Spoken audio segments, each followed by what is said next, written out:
김종배 시선 집중. 여러분 안녕하십니까? 김종배입니다. 국제 상황을 짚는 JB타임즈 시간입니다. 트럼프 미국 대통령의 두 번째 임기가 결국 시작이 됐습니다.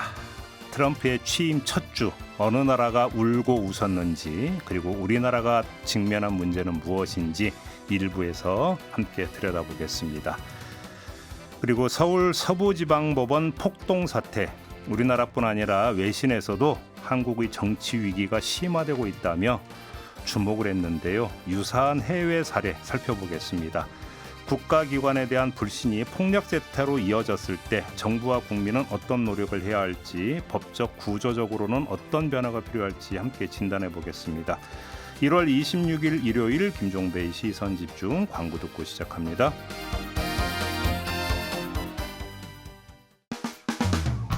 평일에 JB타임즈가 있다면 주말엔 글로벌타임즈가 있다. 테마로 알아보는 국제정치 JB타임즈. 네, 서울신문의 송현서 기자 모셨습니다. 어서 오세요. 네, 안녕하세요. 이용주 뉴스캐스터 모셨습니다. 어서 오세요. 굿모닝. 자, 오늘은 두 분과 단촐하게 이야기를 좀 진행을 하도록 하겠습니다. 자, 먼저 미국으로 갈 텐데요. 트럼프 미국 대통령이 취임을 했습니다. 취임 첫날 어땠습니까? 큰 거 왔습니다. 트럼프 2.0 시대가 드디어 이제 개막을 했고요. 네. 이제 또 취임식 이야기부터 시작을 해야 될 것 같은데, 취임식 날 사실은 가장 화제가 됐던 것이 이제 그 멜라니아. 멜라니아 여사의 그 옷이 크게 화제가 돼서 지금 전 세계적인 그 밈이 됐습니다. 굉장히 많은 짤들이 생성이 되고 있는데요. 뭐 그 검은 옷과 모자를 썼었는데 그 모자가 뭐 오펜하이머의 모자 같다, 마이클 잭슨을 오마주했다, 마피아 같다, 뭐 이런 얘기가 굉장히 많았어요. 근데 이 전문가들은 이런 얘기를 하더라고요. 검은 옷을 입은 게 사실은 멜라니아가 트럼프의 정치랑은 관련을 완전히 끊을 거다, 이런 의미였다라는 거죠. 그래서 뭐 이런 멜라니아 옷이 이제 굉장히 화제가 됐는데, 그거 이외에 이제 트럼프가 그날 뭐 춤도 추고 무도회에서 뭐 이런저런 걸 했지만, 우리에게 가장 중요한 것은 그날 트럼프가 무려 46건의 행정 명령을 서명을 했습니다. 이게 진짜 역대급이라고 해요. 전임이었던 바이든 같은 경우는 첫날에 9개 했고, 오바마 같은 경우에는 0개. 그리고 또 트럼프도 1기 때는 1개만 서명을 했는데, 이번에 뭐 이런 얘기를 했었죠. 트럼프가 첫날에 자기가 독재자가 될 거다, 이런 얘기를 한 것처럼 진짜 독재자처럼 하루에 46개 행정명령을 서명을 했습니다. 그래서 이거를 일일이 좀 따져보면, 일단은 불법 입국자 단속을 시작을 했습니다. 그래서 민주당에 있는 피난처 도시, 뭐 예를 들어서 민주당이 뭐 주세를 이루는 뭐 캘리포니아라든가 뭐 이런 데에서 불법 입국자들을 이제 잡을 수 있게 됐고, 또 교회, 학교를 포함해서 단속을 또 할 수 있게 됐고요. 그리고 또 마약 갱단을 경찰이 아닌 군대가 공격을 할 수 있게 했고요. 그리고 또 출생 시민권, 그 미국은 이제 미국에서 태어나면은 이제 시민권을 주지 않습니까? 그래서 그거를 다시 한번 자기가 손보겠다. 근데 또 이게 헌법 14조이기 때문에 이거를 어떻게 뚫고 나갈지는 또 지켜봐야 될 것 같고요. 그리고 또 제3의 성은 없다, 남녀만 있다. 그래서 그동안 뭐 이제 트랜스젠더라든가 뭐 이런 젠더 이슈로 뭐 미국에서 좀 이런저런 얘기가 있었는데, 그걸 자기가 바로잡겠다, 이런 또 행정 서명을 했고, 또 멕시코만을 아메리칸만으로 개명을 하겠다. 그래서 뒤에 앉아있던 힐러리가 좀 비웃기도 했죠. 그리고 또 이거 되게 중요합니다. 세계보건기구를 탈퇴했습니다. WHO를 그냥 바로 그날 또 탈퇴를 해버렸어요. 그리고 또 코로나 방역에 대한 문제를 뭐 조사를 하겠다, 뭐 이런 얘기를 했고요. 그리고 또 이것도 있습니다. 예전에 1월 6일이죠. 그 바이든 대통령이 되기 전에 그 미 의회 난입범들 있지 않습니까? 그 사람들 중에 막 22년, 막 18년 이런 중형을 받은 사람들이 있었는데, 그 사람들 포함해서 몇십 명의 이 난입범들을 다 사면을 했다. 네. 뭐 끝이 없는데요. 네. 아무튼 뭐 그 사인을 한다, 뭐 사인한 펜을 뭐 그렇죠. 뭐 던져주고. 네. 뭐 이러는 장면도 연출을 하더라고요. 하여간 쇼맨십은 대단한 것 같아요. 네. 트럼프가. 네, 그렇죠. 사인도 희한하고. 그죠? 네. 근데 뭐 그 정도의 수준이 아니라 영토 확장 얘기도 하지 않았습니까? 네, 트럼프의 이제 복귀에 맞서서 전 세계가 우려했던 그런 팽창주의, 제국주의가 이제 결국 실체를 드러냈다 이렇게 보여지는 겁니다. 파나마 운하 같은 경우는 뭐 경제적인 이유가 가장 크다라고 여러 번 설명을 드렸었고, 그리고 그린란드도 이제 지정학적 가치가 워낙 높아서 이제 뭐 군사적으로도 사드 같은 미사일 시스템 놓기가 굉장히 좋은 위치여서 그런 건데, 물론 국제법상으로 이런 파나마 운하나 그린란드를 진짜로 미국이 가져가는 건 쉽지가 않을 수 있겠죠. 근데 문제는 지금 트럼프 행정부가 이렇게 미국이 원하는 걸 갖기 위해서 무력을 쓸 수 있다는 걸 이미 대내외로 공포를 했다라는 점이라고 보여집니다. 예를 들어서 기자들이 제이디 벤스 부통령한테 그린란드를 미국으로 가져오기 위해서 군사력을 쓸 수 있냐 이렇게 물어봤거든요. 그런데 단순히 쓸 수 있다라고 말하지 않았어요. 뭐라고 말했냐면 군사력을 사용할 필요가 없어. 사람들이 간과하고 있는데 우리는 이미 거기에 군사력이 있어. 라고 이야기를 했거든요. 이미 무력을 사용할 준비가 되어 있다는 뜻이고, 이건 사실 다른 말로 하면 팽창주의를 넘어서서 사실 침략주의까지 넘볼 수 있는. 그건 이제 그 종합에서 제국주의라고 그러죠. 네, 제국주의라고 하죠. 그렇게 해서 이제 넘볼 수 있는 그런 이제 실체가 드러났다라고 보여지는 거고, 최근에 어떤 전문가가 이런 표현을 썼더라고요. 지금 트럼프 대통령이 맥킨리 놀이를 하고 있다. 맥킨리. 맥킨리가 이제 25대 대통령, 미국의 25대 대통령 윌리엄 맥킨리인데 평상시에 트럼프가 굉장히 존경하는 인물로 꼽혔던 그런 인물 중에 하나예요. 그리고 미국을 제국으로 격상시킨 인물이기도 하고, 그리고 미국의 황금기를 이끌었던. 지금은 영토 확장을 이뤄냈던. 그렇죠. 네, 그런 인물이에요. 그래서 지금 트럼프 대통령이 미국을 다시 맥킨리 시대로 되돌리고 싶어 한다는 거예요. 네. 그래서 그럼 어떻게 되돌릴 건데, 맥킨리 시대로 다시 어떻게 갈 건데, 그 수단이 이번에 취임식 때 다 나온 겁니다. 하나는 파나마 운하나 그린란드를 미국 것으로 만들겠다는 거, 또 하나는 맥킨리 시대로 돌아가기 위해서 우리는 빅테크를 쓰겠다라는 거죠. 빅테크? 네, 그러니까 취임식 때 빅테크 CEO들이 다 트럼프와 아주 근거리에 앉았었잖아요. 네, 맞아요. 그런 걸 보면 이제 취임식을 보면 이런 것들을 알 수 있는 거고, 그리고 또 하나 볼 수 있는 게 트럼프의 새로운 정신. 이거는 명백한 운명, 매니페스트 데스니라고 하죠.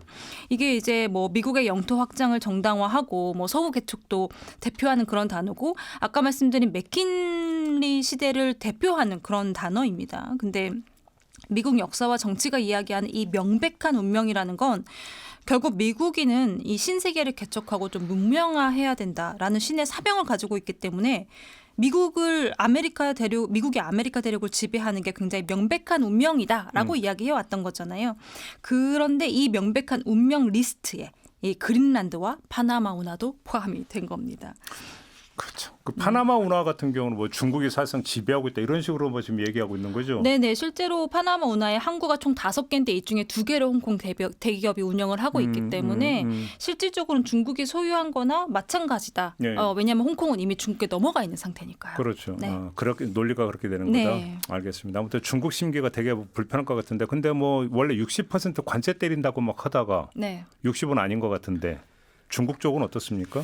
이 미국 취임식이요. 원래는 그 굉장히 내부 행사, 지난 100년 넘게 국내 행사로 진행이 됐는데 이번에는 조금 유난하게 외국 대통령들도 막 참석을 했습니다. 그 중에는 뭐 아르헨티나 대통령도 있었고 이탈리아 총리도 있었고. 근데 제가 좀 주목해서 본 거는 중국의 한정 부주석이 이 자리에 참석을 했어요. 네. 네, 그게 왜냐면은 이제 그 트럼프가 중국의 시진핑 주석한테 초청장을 보냈다 그래요. 근데 시진핑이 가지는 못하고.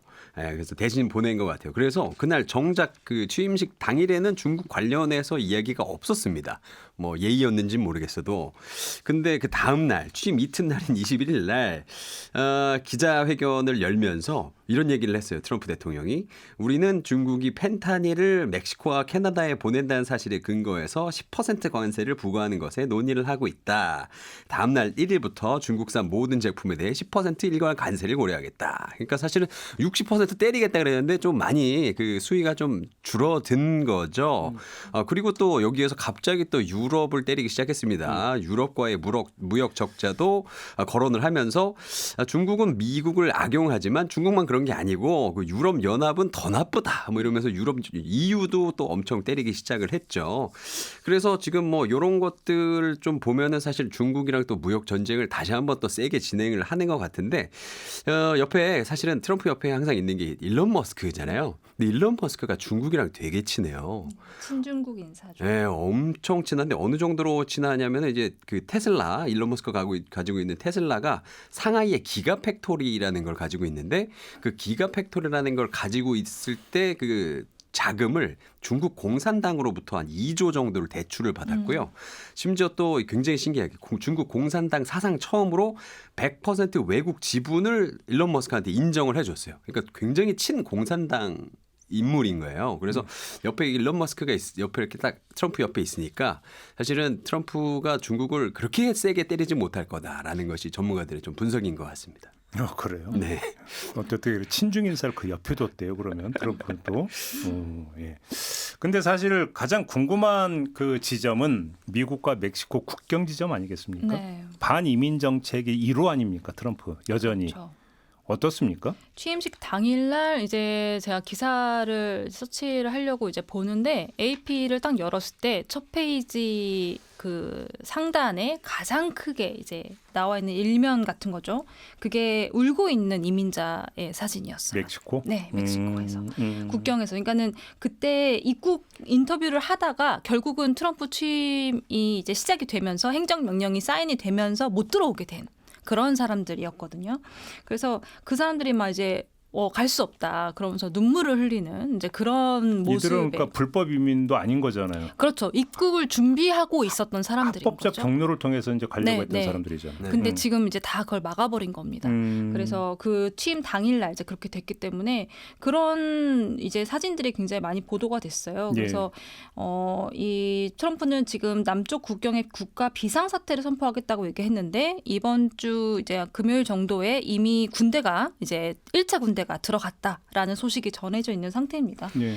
그래서 군대까지 동원해 하겠다고 했던 만큼 지금 이민자들이 미국의 어떤 국경의 벽을 뚫는 거는 굉장히 어려울 것이다. 향후 최소 2년 정도는 어려울 것이다라는 게 이제 대체적인 예측입니다. 그러니까 사실상 트럼프가 그 멕시코와의 그 남부 국경 있잖아요. 거기에다가 계엄을 선포한 거나 마찬가지예요. 그래서 거기에 경찰뿐만이 아니라 군인들도 서가지고 이민자들 넘어오는 걸 일단 다 전부 막겠다. 지금 이런 상황인 거죠. 그렇죠. 그런 사람들에게 이제 정말 무기를 쓸 수 있는. 이게 이제 주 정부도 있잖아요. 네. 주 정부하고는 좀 약간 어깃장 나는 거나 이런 건 없습니까? 아니요, 있어요. 지금 시카고 쪽에서도 우리는 이 행정명령 받아들일 수 없다라고 이미 이야기를 했고요. 심지어 시카고나 일부 이런 이민자들이 많이 넘어오는 지역에서는 어떤 일까지 벌어졌냐면 그냥 대중 방송이에요. 저희가 평소에 많이 보던 ABC7이라고 네, 이런 대중 매체인데 방송국인데 이 방송국의 앵커가 생방송 중에 불법 이민자들이나 이렇게 이민을 들어오려고 하는데 못 들어오는 사람들 그래서 강제로 넘어왔을 때 체포될 수 있는 사람들에게 체포되지 않는 방법에 대해서 이야기를 합니다. 방송에서? 네. 그래가지고 엄청나게 지금 비난을 받고 있죠. 왜냐하면 그런 위법적인 행동을 할 수 있는 방법을 알려주는 거니까. 트럼프 입장에서 반국가 세력이구나. 그렇죠. 반국가 세력인 거죠. 네. 쉽게 말하면. 그렇죠. 근데 그거를 이제 방송에서 그냥 내보내요. 음. 네, 이거를 어떻게 하면 안 잡힐 수 있는지. 단전단수 안 했대요? 단전단수까지는 아직 안 했습니다. 예, 집이 예. 없기 때문에요. 네. 네. 그래서, 그런 상황이죠. 그래서 사실은 아까 제가 뭐 행정명령 여러 가지 사인을 했다 그랬지만 그중에 좀 이거랑 관련이 있는 게 출생 시민권을 제한하겠다는 거예요. 그래서 우리나라에서 사실 원정 출산하시는 분들이 있잖아요. 거기서 가서 아이를 낳고 다시 돌아오시는 분들. 그러면 아기는 미국 사람이 되는 거죠. 그게 이제 우리 학교 때 이제 속인주의냐 속지주의냐. 맞아요, 맞아요. 그래서 태어난 곳을 따지느냐 네. 부모를 따지느냐 네. 이거잖아요. 맞아요. 네. 그래서 미국은 전형적인 속지주의라 그래서 그렇죠. 미국에서 태어나면 이제 미국 사람 되는 건데 그러다 보니까 이거를 조금 뭐랄까 악용하는 그 이민자들도 있다고 트럼프가 얘기를 해요. 예. 이른바 앵커 베이비라 그러는데 앵커가 뭐냐면은 그 이렇게 땅에 꽂는 배에서 땅에 꽂는 그거를 이제 앵커라 그러죠. 우리나라 말로는 닷이라고 하는데 그것처럼 아기를 거기에서 낳아서 아기를 미국인으로 만들고 가족들이 그 아기랑 같이 미국에서 살면서 그 아기가 미국 시민으로서 그 가질 수 있는 이런 권리 같은 것들을 좀 이용해서 미국에 이렇게 정착하게 되는 이런 것들을 이제 트럼프가 막겠다고 해서 지금 이렇게 출생 시민권을 제한하겠다라고 하는 거죠. 그러니까 사실 근데 아까 얘기했던 그 헌법 사항이라면서요. 헌법 14조라서. 근데 헌법 사항을 행정명령으로 좀 엎을 수가 있나요? 그래서 이제 그 출생 시민권을 제한하는 행정명령이 과연 이제 헌법을 건드리는 부분이기 때문에 이게 효력을 가질 수 있는 것이냐에 대한 이제 소송도 지금 제기가 되어 있는 상태거든요. 네. 그래서 계속 지금 그런 법적인 부분들 어디까지 과연 이 행정명령이라는 이 어떤 파워스톤을 어디까지 우리가 인정해야 되는지에 대한 그런 논란들이 여전히 많습니다. 근데 우리 입장에서는 되게 인상적이었던 게 주한미군하고 영상으로 연결했잖아요. 네. 뭐 어떻게 이해해야 되는 거예요, 그거를? 그게요. 이 뭐 주한미군하고 영상을 연결해서 그래 너희 지금 어때? 김정은 어떻게 하고 있어? 그래서 한국은 지금 어떤데? 이렇게 물어봤잖아요. 예. 근데 그게 어떤 분들은 뭐 이거에 대해서 막 의미를 해석하려고 하십니다. 그리고 그 트럼프 2기 때 사실 북한과 관련된 가장 큰 이슈가 지난 시간에도 얘기했던 북한을 핵 보유국으로 인정하느냐 이런 부분인데 제가 생각하기에는 그냥 이런 발언들에 대해서 지금은 해석하는 게 무의미하다. 왜? 왜냐하면 지금 트럼프 대통령에게 한국, 뭐 일본, 북한 요 정도까지는 사실 좀 관심 밖이라고 저는 보여지거든요. 아, 후순이다. 후순인 거죠. 예, 그래서 트럼프 대통령이 일기 때보다 훨씬 더 영민해지고 뭐 주변 참모진의 색깔도 굉장히 충성파로 바꾸기도 하고 쇼맨십이 더 풍부해진 건 맞지만 그렇다고 해서 갑자기 없던 전략이 생겨난다고 보지는 않습니다. 그래서 이제 어떤 의도와 배경보다는 플러스 마이너스를 따지는 거에 훨씬 더 지금 집중을 하고 있다. 아무튼 그리고 주한미군하고 영상으로 연결한 것은 대한민국과의 관계를 고려한 게 아니라 김정은과의 관계를 그렇죠. 어필하기 위한. 예, 지금 계속 우려하는 게 한국 패싱이기 때문에 그러니까요. 네, 한국 패싱은 이미 일어나고 있고요. 예. 앞으로 된 우려의 상황이 아니고요. 이미 벌어진 일이거든요. 그렇기 때문에 뭐 한국 패싱이 우려된다. 사실 이것도 해석적으로는 조금 틀렸다라고 보여지는 상황이죠. 근데 저는 개인적으로요. 이렇게 계속 트럼프가 우리를 좀 패싱해줬으면 좋겠어요. 괜히 우리한테 주목했다가 우리도 그 뿅망치 맞을 수 있어요. 어차피 트럼프한테 중요한 건 그래서 지금 미국에 뭐 줄 수 있는데 그런 거 뭐 좋은 거 줄 수 네. 있어? 아니면은 그냥 입 다물고 있어줘. 나 지금 우크라이나 전쟁 멈춰서 노벨상도 타야 되고 뭐 바이든이 못한 인플레이션 안정화도 만들어서 지지율도 유지해야 되고 명백한 운명에 따라서 맥킬리 놀이도 해야 되니까 그냥 나한테 플러스 될 거 아니면은 일단 조용히 있어줘. 바로 라는 그건데요. 거죠. 그러니까 트럼프 취임하자마자 미국 안에서는 혼란, 갈등, 분열 뭐 대충 이렇게 정리되는 거잖아요. 그렇죠. 그러면 국제 분쟁이라도 해결해 줘야 될 거 아닙니까? 네. 될 것 같습니까? 저번에 말씀드렸지만 트럼프는 6개월 얘기를 했잖아요. 네. 원래 24시간이었는데. 러우 전쟁 얘기하는 그렇죠. 거죠? 네. 네. 행정부에서는 100일 얘기하고 있습니다, 지금. 오, 당겨졌네. 최소 100일은 필요하다. 네. 근데 또 이번에 그 취임식 당일날 만장일치로 이제 인준이 통과된 국무장관 같은 경우는 일단은 아예 시기를 언급하질 않아요. 그러니까 딱 봤을 때 뭔가 빨리 끝날 것 같지 않은 느낌이 드나 봅니다. 그래서 시기를 언급하지 않고 네. 양측이 뭔가 양보하고 내놓을 수 있는 게 있어야 돼라고 이야기를 해요. 그런데 지금 트럼프 입장에서는 아까 말씀드린 것처럼 노벨 평화상이 굉장히 큰 목표 중에 하나거든요. 네. 그래서 종전이나 휴전 협상 테이블에 젤렌스키랑 푸틴을 앉혀놓기만 해도 일단 그림이 만들어지는 겁니다. 트럼프에게 이게 굉장히 중요한 거고 이 그림 하나를 따기 위해서 뇌의 절반을 돌리고 있는 상황이에요. 근데 시간이 좀 걸리겠지만 안 될 거라고 보진 않아요. 그 두 사람이 테이블에 같이 앉고 어떤 평화 협상에 대해서 이야기를 하는 게 그렇지만 생각보다 쉽지는 않다. 왜냐하면 지금 젤렌스키 대통령 같은 경우에는 우크라이나 같은 경우에는 굉장히 그 코너에 몰려 있어요. 그래서 원래는 트럼프가 취임하기 직전까지는 우리가 나토 가입만 하게 해주면 빼앗긴 영토 같은 경우는 포기할게 하다가 이번에 취임식 당일날 그 다음날 이제 다보스 포럼에서 연설하면서 우리는 절대 영토 포기한 일 없을 거야라고 말을 바꿨거든요. 그러면서 평화 유지군 무조건 20만 명 필요하다. 20만 명이라는 인력이 엄청난 건데 사실 그 인력이 다 그럼 어디서 오겠습니까? 미국하고 유럽에서 와야 된다는 얘기예요. 그냥 그렇게 요구를 했어요. 그러니까 이제 젤렌스키 입장에서는 우리 더 이상 갈 데가 없으니 요구할 거라도 빨리 할 수 있는 말이라도 해야겠다. 지금 이런 상황인 거죠. 쉽게 하면 이제 어떤 이 트럼프의 접근에 이제 젤렌스키는 배째라 전략으로 그렇죠. 그래? 그렇게 보여집니다. 누가 한번 끝까지 가나 한번 해보자 이거잖아요. 그렇죠. 지금 그렇죠. 그러니까 그럼 중동으로 가면 네. 가자 지구에 휴전 들어갔다 그러면 또 서한 지구 공격했다면서요. 이스라엘이 나빴습니다. 정말 네, 정말 좀 그래. 나쁘다고 보여져요. 사실 휴전 협상하고 나서 말씀하신 요르단강 서원지구 쪽이 팔레스타인 정착민이잖아요. 정착민들과 이스라엘 정착민들이 같이 섞여 있는 지역인데 이 지역에서 그 휴전 협상 있는다고 얘기 나오자마자 막 폭동 일어나고 이스라엘 정착민들이 팔레스타인 마을 다 공습해서 공격해 돌 던지고 불나게 해서 막 피해를 입히고 그랬는데 그런 상황에서도 사실 가자 지구를 아직 포기한 것도 아닌데 이스라엘이 어떻게 보면 2차, 3차 휴전 협상이 남아 있는데도 불구하고 왠지 트럼프가 들어오면 이스라엘은 가자 지구에서 본인들이 원하는 걸 다 얻지 못할 거라는 생각이 드는 거예요. 그러니까 서한 지구, 그러니까 이스라엘에 걸쳐져 있는 이 지역이라도 이스라엘이 반드시 빨리 이렇게 조금 차지를 해야겠다라는 다급함이 드는 거죠. 그러니까 뭐해서 러우 전쟁도 그렇고 가자 전쟁도 그렇고 뭐 해결되는 게 하나도 없는 거잖아요. 이제 시작인 거죠. 그러니까. 네, 이제 시작인 거죠. 알겠습니다. 마지막으로 네. 뭐 이제 그 기후 변화 뭐 이런 거는 사기다라고 트럼프가 주장하니까 파리 기후 협약 탈퇴한 건 알겠어요. 네. 세계 보건기구는 또 왜 그렇게 싫어한대요? 세계 보건기구는 결국 중국 얘기인 맞아요. 거죠. 네, 결국 네. 중국 얘기예요. 왜냐면은 그 예전에도 그랬는데 WHO가 너무 중국한테 돈 많이 받고 다 중국이 원하는 대로 해주고 있다. 자기 이거 마음에 안 든다. 이거예요, 그냥. 역시 반중입니까? 네, 네. 반중의 의미가 가장 크고 그리고 사실 아까 플러스 마이너스 얘기를 드렸던 것처럼 트럼프 입장에서는 세계보건기구 혹은 파리 기후협약 이런 것들이 사실 미국이 지나치게 많은 손해를 보는 그런 국제협약과 국제기구라고 보는 관점이 가장 큰 거죠. 네. 꼭 중국이 아니더라도. 우리만 돈 낸다 이거죠? 그렇죠. 네. 네. 알겠습니다. 아무튼 참 몸살. 전 세계가 몸살을 앓기 시작을 했다. 이렇게 정리하는 게 맞을 것 같습니다. 첫 번째 주제 이렇게 마무리하고요. 두 번째 주제로 이어가겠습니다.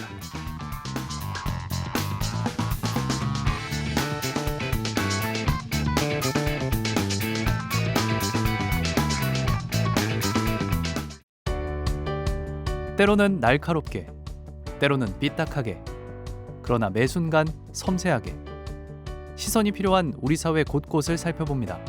김종배의 시선집중. 네, 김종배의 시선집중 일요일 코너죠. GB타임즈 송현석 기자, 이용주 캐스터 두 분과 함께하고 있는데요. 자, 두 번째 주제는 폭력 사태, 폭동입니다.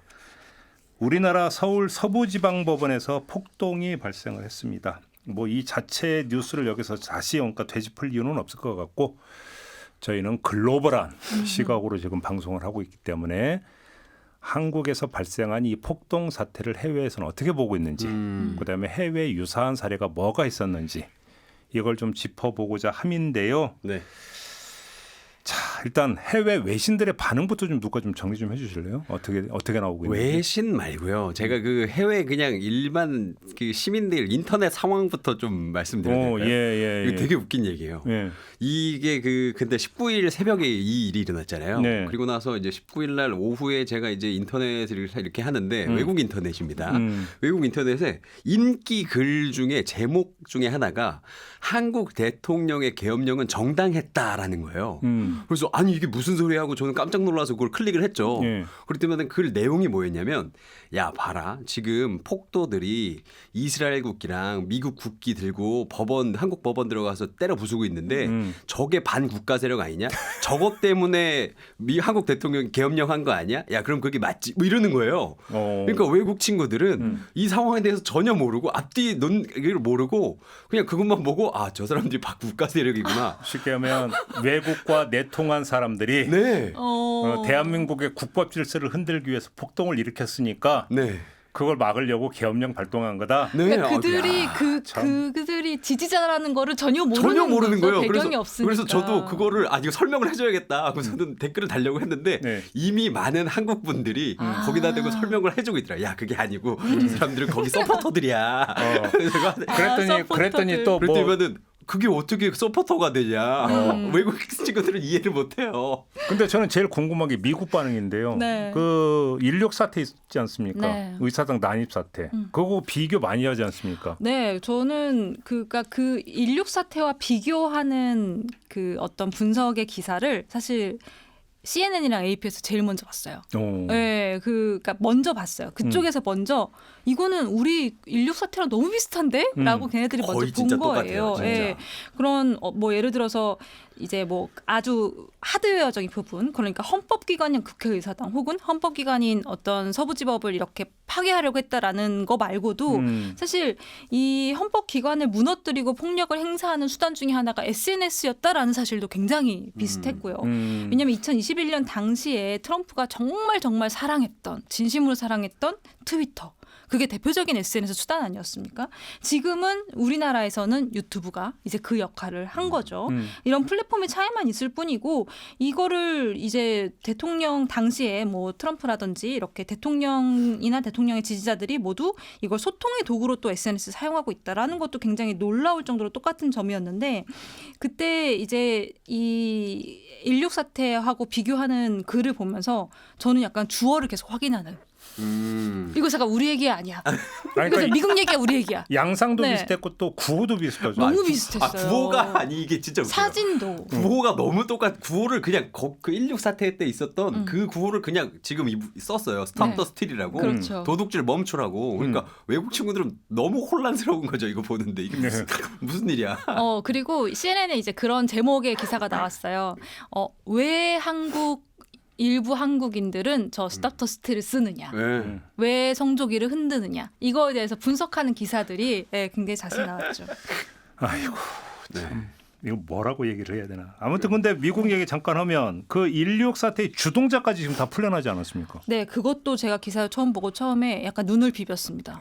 이게 맞나? 그러니까. 이게 뭘 잘못 읽었나 이랬는데, 아까 이제 이용수 캐스터님이 조금 얘기해 주셨는데 18년, 22년 징역 받은 사람들도 있었지만 물론 트럼프가 이 사람들을 사면한다고 예고는 해왔어요. 네. 예고는 해왔고, 그래서 그냥 그러겠지 했는데 놀랬던 건, 전 세계가 놀랬던 건 이렇게 방대한 규모일 거라고는 생각을 아무도 못한 거예요.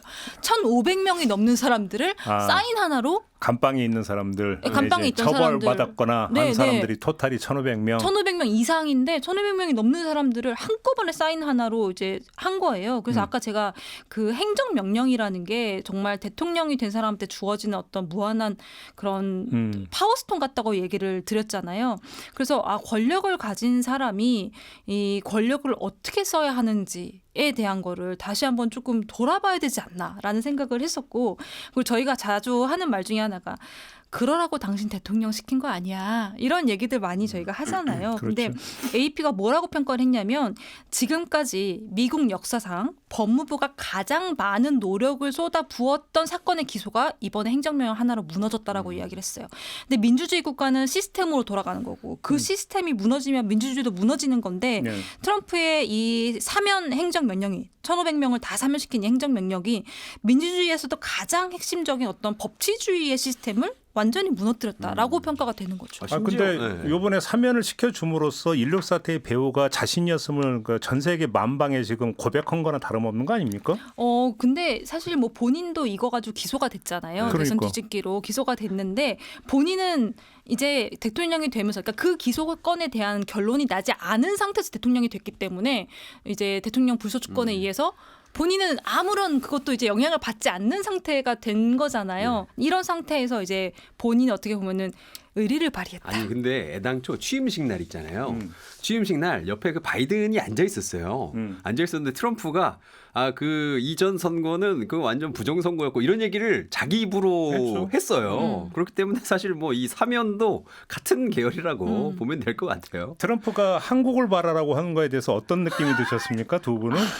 그러니까 이것도 참 저는 물론 이제 국내에서 기사가 여러 번 되기는 했는데, 이게 어디서 나왔냐, 말하라고 리조트에서 한 얘기예요. 맞아요. 네, 근데 내가 혼돈이라고 한국을 봐라. 그 윤석열 대통령이 만약에 이 내란 그게 혐의가 인정이 안 된다 그러면 내가 가서 만날 수도 있어. 이제 이런 얘기였잖아요.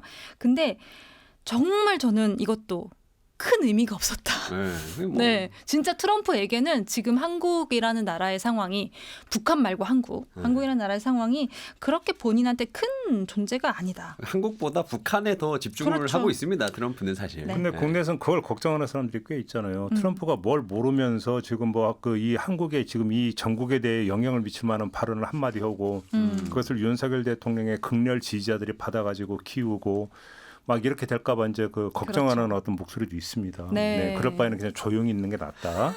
그죠? 네. 이런 얘기를 좀 다시 드리겠고요.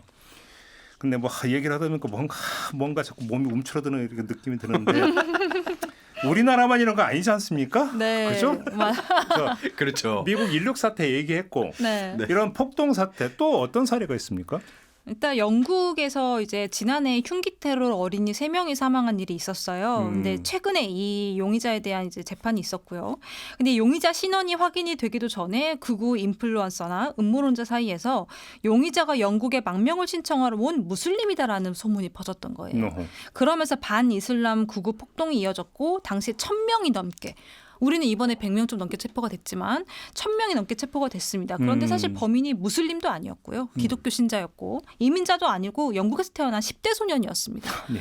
이 10대 소년에 대한 그 징역 결과가 나왔는데 이번 주에 52년형 떨어졌거든요. 네. 근데 지금 가장 큰 문제는 당시의 반무슬림, 반이민자 폭동이 우발적이 아니었다는 거예요. 저는 이 부분도 서부지법 사태하고 굉장히 조금 맥을 같이 한다고 보여지는데 굉장히 조직적으로 움직였다라는 게 당시 영국 총리의 주장이었습니다. 그래요. 그리고 피의자와 관련된 거짓 정보가 SNS에도 유통이 됐기 때문에 네. 영국 총리가 나와서 플랫폼 기업들에게도 이 폭동에 대한 책임이 있다 이런 지적을 내놨었거든요. 이 부분도 지금 한국의 유튜브나 SNS 상황하고 또 연결해 볼 만한 부분입니다.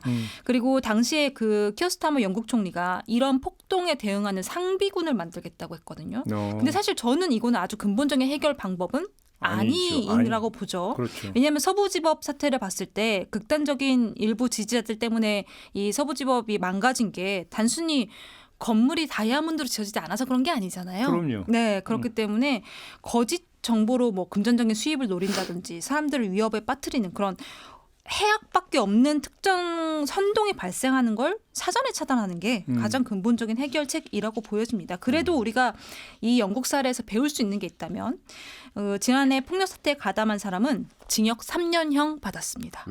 네, 저는 여기까지만 하겠습니다. 징역 3년형 받았다는 얘기까지만. 제가 네. 좀 추가로 이야기를 드리자면요. 사실은 저는 이 영국 사태 때 좀 그리고 또 이번에 우리나라 사태랑 비교해서 좀 굉장히 놀랐던 점이 그 정치인들의 그 말이 너무 비슷한 거예요. 예를 들어서 그 개혁 영국당의 나이젤 페라지라는 대표가 있는데 약간 좀 이분이 극우 쪽이거든요. 근데 극우 쪽인데 이분이 그 사건, 그 아동살인 사건이 일어났을 때 왜 이거를 테러라고 보지 않느냐라고 하면서 영상을 올려서 이게 이제 사람들 사이에 퍼지면서 폭도들이 이제 으쌰으쌰하는 계기가 됐고요. 네. 계기가 된 다음에 폭동이 일어나고 나서 사람들이 구속을 당하니까 이 사람이 했던 얘기가 이런 얘기를 했습니다. 아니 이거 폭력 사태가 이렇게 된 거 경찰이 이중잣대를 갖고 있었다. 말하자면 영국에서 뭐 이런 좌측 인사들이 시위를 할 때는 경찰들이 그렇게 세게 뭐 제압을 하지 않는다. 근데 우파 청년들이 나가서 시위를 하니까 세게 진압을 해서 이렇게 폭력 사태까지 갔다. 이거 완전히 최근에 주어를 확인해야 된다니까요. 진짜 주어를 확인할 수밖에 그리고 없어요. 의사당 인력 사태 때 이제 미국 의사당 사태를 봐도 이번에 사면된 사람들 있잖아요. 근데 그 사면된 사람들이 재판 당시에 무슨 얘기를 했냐면 이제 주장을 해요. 서부지법이란다. 의사당 이렇게 헷갈린다니까요. 헷갈리지 마세요. 네, 의사당 당시에 이제 경찰들이 거길 지키고 있었는데 경찰들이 손을 흔들었다는 거예요. 들어오라고 손을 흔들었다고 믿고 있다. 이건 진짜 AP에서 그냥 나온 얘기예요. 손을 흔들었다. 그래서 아직까지도 그렇게 믿고 있는 사람들이 많다. 그런데 그런 식의 어떤 주장은 다 거짓이라는 게 당시에 수천 개의 영상 클립을 통해서 이미 확인이 됐다. 이건 역시 사실 굉장히 조금 기시감이 드는. 그러니까 네. 서부지법 폭동 사태를 보면 공격 대상이 뭐 사회적 약자 네. 뭐 이런 게 아니라 국가 기관이었다라는 그렇죠. 점. 이게 지금 이제 주목해서 봐야 되는 거고, 근데 국가 기관에다가 지금 언론사가 포함이 됐어요. 네. 그리고 뭐 저희 같은 경우도 이제 그 폭행을 당한 MBC 영상 기자하고도 잠깐 인터뷰를 한 적이 있었는데 외국의 어떤 이런 폭동 사태 이런 데서도 언론사 내지 기자가 공격 대상이 되는 경우가 있었나요? 일단은 뭐 가자지구나 이런 아주 극단적인 그런 전쟁이 일어나는 예. 지역에서야 이제 있죠. 예. 있지만 사실 그냥 우리가 보통 접하는 미국이나 영국 이런 서방 국가에서는 사실 보통은 다 프레스 이렇게 적혀진 옷을 조끼 입고 입고 다니죠. 조끼를 입고 예. 다니잖아요. 예. 이런 언론인은 거의 사실 노터치. 이게 좀 재밌는 게요. 외국 같은 경우에는 그렇게 그런 뭐 폭력 사태나 폭동 사태가 일어났을 때 기자가 보이잖아요. 그러면은 그 폭동하고 다가가요. 있던 사람들이 와가지고 자기 인터뷰 시켜달라 그래요. 찍어달라고 나 해요. 찍어달라. 내가 네. 하고 싶은 얘기가 있다.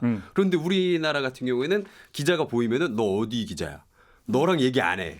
너 저리 가. 거기서 막 때리려 그러잖아요. 네. 심지어 맞기도 했고. 그런 거 보면 좀 그런 성격은 좀 다른 것 같아요. 네, 우리나라가 그런 좀 더 부분은. 배척적이다. 아니 제가 왜 여쭤봤냐면 네. 미국만 하더라도 갈려져 있잖아요. 네. 그러니까 트럼프가 CNN 되게 싫어하고 네. 폭스뉴스 되게 좋아하고 예뻐하고. 그러니까 이제 정치인이 어떤 특정 언론을 적대시하고 특정 언론을 우군화해 버리면 그게 지지층한테 그대로 지금 전염이 되면서 네. 특정 언론에 대한 어떤 호불호가 확 갈리잖아요. 네. 그럼에도 불구하고 미국에서 예를 들어서 뭐 트럼프 지지자들이 CNN을 공격 이런 얘기 들어보셨나요? 전혀요. 전혀 없죠. 네. 그래서 여쭤보는 거예요. 그러니까 왜 그러냐면 제 생각에는 이제 미국이 가진 어떤 그 언론사의 특징, 그러니까 한국은 언론사가 더 미국보다 훨씬 더 신뢰 있고 공정하고 이제 이런 도덕적인 역할을 굉장히 많이 요구한다면 미국은 훨씬 더 그거에 비해서는 약간 사적으로 움직이는. 쉽게 말 원래 저런 애들이 이렇게 생각한다는 거예요? 그 그렇게 볼 수 비슷한데요. 있겠죠. 네, 그 네. 비슷한데, 그러니까는 CNN도 그렇고 뭐 AP 여러 이제 미국을 대표하는 그런 언론사들이 당연히 언론인으로서의 역할은 해야 되는 건 맞지만 그렇다고 해서 반드시 중간에 있어야 된다라는 생각은 그들은 하지 않는 거예요. 맞아요. 왜냐하면 네. 각자의 생각을 중요시하는 게 미국의 그렇죠. 어떤 주의고 가치주의고 그런 면에서 봤을 때 각각의 언론사들도 그들의 주장을 이제 큰 소리로 내는 거에 대해서 누군가는 불편하지 않는 거죠. 그런 부분들을. 맞아요. 그 사실은 그렇게 미국이 되게 재밌는 게 이렇게 굉장히 극단적으로 갔을 때도 예를 들어서 지난번 대선 때 막 트럼프 지지자들이 이렇게 모여 있는 한복판에 CNN 기자가 가서 약간 좀 트럼프를 놀리는 식으로 인터뷰를 해도 그 트럼프 지지자들은 웃으면서 대답해줘요. 그래요? 아, 니들 뭐 그거밖에 안 되지 뭐 그렇게 해서 그렇게 질문해봐 하면서 웃으면서 질문을 해줘요. 그러니까 사실 이게 좀 문화의 차이가 네. 아닌가 저는 좀 그렇게 생각해요. 알겠습니다. 네. 근데 최근에 나타난 뭐 그 폭동 사태를 보면은 주도 세력이 극우다라고 하는 네. 그런 공통점이 있는 거죠. 네. 그런 공통점들. 왜 그럴까요? 일단은 뭐 그러니까 딱 극우라고 보기보다는 어떤 키워드 하나가 이제 부정선거인 거잖아요. 그래요. 네, 부정선거에 대한 주장이 한국뿐만 아니라 미국에서도 뭐 당연히 있었고 그리고 최근에는 베네수엘라 같은 남미 국가에서도 부정선거 논란이 계속 있습니다. 예. 근데 아무래도 정치적인 불신이나 뭐 양극화가 이전보다 훨씬 더 커졌다라는 게 가장 기본적인 원인이겠지만 예. 저는 여기에 플러스 알파로 SNS가 기름을 붓고 있다라고 보여지거든요. 그러니까 네네. 예전에는 이거 믿을 수 있는 거 맞아? 했던 부분들이 이제는 직접 이걸 믿을 수 있는지를 찾아볼 수 있고 검색할 수 있는 세상이 됐고 일종의 그 어떤 하나의 현상을 자기 마음대로 해석할 수 있는 이제 그런 세상이 온 거죠. 그래서 그 해석을 SNS로 퍼뜨리고 그 해석이 자기 입맛에 맞는다? 그럼 또 자기 주변에 퍼뜨리고 이렇게 발 없는 말이 천리를 갔는데 1분도 걸리지 않는 세상이 된 겁니다. 그러다 보니까 정치적 불신이나 양극화에서 시작된 의심과 뭐 갈등 이런 것들이 정말 폭발적인 힘으로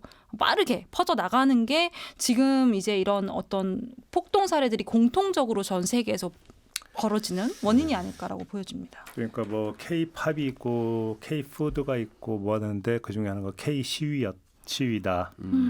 라고 하는 자부심이 우리에게는 있었습니다. 네. 촛불 시위 때도 그랬고 이번 탄핵 국면에서도 응원봉 시위도 그랬고 근데 그게 일순간에 지금 해외에서 볼 때 네. 해외에서 볼 때 아니네? 이렇게 되는 거잖아요. 그렇게 됐죠. 순식간에. 순식간에 네. 그렇게 됐고 예. 뭐 사실 전 세계 극찬을 받았던 대한민국 민주주의 한 페이지가 정말 하룻밤 사이에 뜯겨져 나간 거 아닙니까? 그래서 국내에 들어와 있던 그러니까 정말 뭐 CNN, 로이터 이런 데에다가 기고를 하던 그런 프리랜서 기자가 이제 서방 기자가 계신데 그분도 자기가 몇 년 동안 한국에 있으면서 한 번도 시위 현장을 많이 갔지만 위험하다고 느낀 적이 단 한 번도 없었는데 이번에는 정말로 너무너무 끔찍하고 무서웠다라고 이야기를 해요. 그러니까 이런 부분들이 좀 개인적으로도 많이 안타깝지만 외국에서 봤을 때도 정말 하루아침에 너무 하루아침에 달라진 이런 모습에 굉장히 많이 놀랐었고요. 네. 그리고 아까도 얘기했던 것처럼 이 SNS 플랫폼에 대한 다시 한번 그 역할에 대해서 생각을 해보게 됐는데 적극적으로 가짜 뉴스를 걸러내는데 SNS 플랫폼이 훨씬 더 노력을 할 수밖에 없다. 진짜로 이 5.18을 북한군이 저지른 거라고 주장하는 일부 극우 유튜버들 같은 경우는 유튜버에서 계정을 여러 번 정지를 한단 말이에요. 근데 AI가 모든 걸 어차피 걸러낼 수는 없기 때문에 여기에 인력 투자를 사실 더 많이 해야 되는 그런 상황이고 SNS의 역할이 갈수록 더 커질 거기 때문에 앞으로 이제 이런 사태를 조금 막기 위한 어떤 시스템적인 부분들, 법률적인 부분에서는 SNS도 반드시 필요가 이제 들어가야 된다. 그럼에도 불구하고 이 K 시위의 이 평화적인 모습은 계속 이어져야 된다라고 생각되는 게 사실은 이게 이런 얘기 들을지 모르겠는데 관광 상품이에요. 아, 진짜요? 네. 시위를 안 고군다고요? 시위를 못하는 나라들이 있잖아요. 뭐 예를 들어서 홍콩 분들이랄지 뭐 잡혀가죠. 네, 뭐 못한다는 표현까지는 좀 그렇고. 하면 잡혀가니까 홍콩에서는. 네, 못하니까. 애당초. 그리고 또 중국 분들도 그렇고 그 사람들은 이 시위하는 모습이 너무 신기하고 재밌어 보이나 봐요. 왜냐하면 폭력적이지 않고 와서 막 축제처럼 하니까. 노래도 다 같이 부르고 응원봉 흔들고 그러니까 이 문화 자체가 너무 재밌는 거예요. 그래서 한국에 놀러 와서요. 명동 들렀다가 거기 가가지고 자기도 응원봉 흔들고 있더라고요. 그래서 한 5분 이렇게 흔들다가 인증 사진 찍고 가고 이게 하나의 관광 상품이 됐어요. 네. 네. 근데 이제는 못 오겠네요. 이제는 좀 어려워졌죠. 아, 그렇죠. 홍콩 우산혁명 이럴 때 보면은 뭐 니무리안 행진곡도 부르고. 네, 맞아요. 그렇죠. 네. 한국의 시위 문화 자체가 수출이 되는. 네. 옛날에 한국에 최루탄이 수출이 됐었고. 최루탄은 지금도 수출된다는 뉴스가 있던데. 물대포도 그러니까요. 수출이 됐죠. 예, 옛날에 그러니까 80년대는 그랬거든요. 근데 지금은 이제 한국의 시위 문화가 참 수출되고 이랬는데 이게 어느 한순간에 지금 무너져 버린 폭동 사태로. 근데 이거에 대한 어떤 뭐 막을 수 있는 방법이 있을까요? 제 생각에는 사실 조금 어떻게 보면 간단할 수 있어요. 아기들이 놀다가 이제 엄마들이 불은 뜨거운 거야라고 얘기해도 사실 100번 얘기해도 못 알아들을 때가 있거든요. 한번 데워봐야 한다. 네, 왜냐하면 불이 뭔지 모르고 뜨거운 게 뭔지 몰라요. 그런데 제가 꼭 데워봐야 된다가 아니라 이제 어떤 애들은 정말 기억을 합니다. 내가 불에 손을 대지 않아 봐도 불은 저렇게 생긴 거고 뜨거운 건 어떤 거다라고 설명을 해주면 불을 봤을 때 자연스럽게 뜨거운 거를 기억하거든요. 네. 그래서 저는 지금부터라도 좀 교육이 필요하다.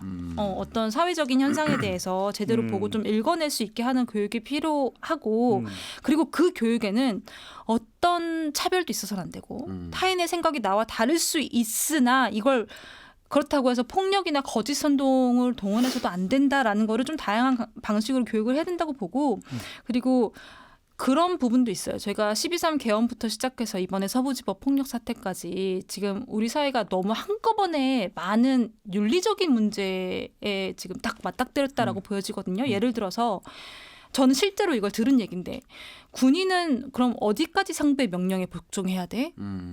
중요한 화두죠. 네, 예. 복종하지 않아도 되는 경우는 어떻게 판단해야 돼?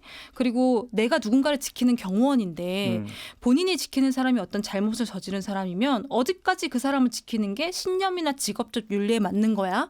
이런 식의 질문들 혹은 민주주의 국가에서 그런 표현의 자유는 어디까지 허용되는 거야? 이런 질문들에 대한 어떤 답을 구해야 되는 상황이에요, 지금. 그래서 우리 사회가 조금 더 다양한 장소에서 다양한 플랫폼을 이용해서 이런 것들을 이야기해보는 것 자체가 이제 교육이 된다고 봅니다.